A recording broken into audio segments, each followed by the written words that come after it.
Hello, ഞാൻ വിളിച്ച് സംസാരിച്ചു. മോനെന്താ ഫോൺ വെച്ച് പോയത്?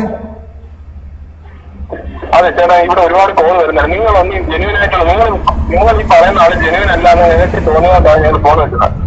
അല്ല, ഞാൻ പറഞ്ഞില്ലേ, ഞാൻ പറഞ്ഞത് എന്താ നിങ്ങൾ മനസ്സിലാക്കാത്തത്? നിങ്ങൾ ഫോൺ വെച്ച് പോകാൻ പാടില്ല. പറഞ്ഞത് നമ്മൾ മനസ്സിലാക്കുന്നുണ്ട്. ഫോൺ വിളിക്കുന്ന ആൾക്കാര് കഷ്ടപ്പെട്ടമായിട്ട് ഏത് പെൺകുട്ടികളെ കാണാത്ത ഹിന്ദു ഒരു മുസ്ലിം അല്ല, പെൺകുട്ടിയുടെ വീട്ടുകാരെ അഡ്രസ് തരും. ഞാൻ പറയുന്നത് കേൾക്കണേ, നീ പ്രസംഗിച്ച കാര്യമല്ലോ. ഞാൻ 3 ദിവസം മുമ്പ് പറഞ്ഞ കേൾക്ക്. ഞാൻ 3 ദിവസം മുമ്പ് BHPന്റെ ഓഫീസിലേക്ക്, ആലുവയിലുള്ള താൻ സംസാരിച്ചുകൊണ്ടിരിക്കുന്ന ഓഫീസിലേക്ക് വിളിച്ചിരുന്നു. മാന്യമായിട്ട് വിളിച്ചിരുന്നു. മാന്യമായിട്ട് വിളിച്ചു, മാന്യമായിട്ട് സംസാരിച്ചു. ഇങ്ങനെ ഒരു പ്രശ്നം നടന്നിട്ടുണ്ട്, ഒരു മുസ്ലിം പെൺകുട്ടിയെ ഒരു RSSകാരൻ തട്ടിക്കൊണ്ടുപോയിട്ട് വിൽക്കാൻ ശ്രമം നടത്തിയിട്ടുണ്ടെന്നുള്ള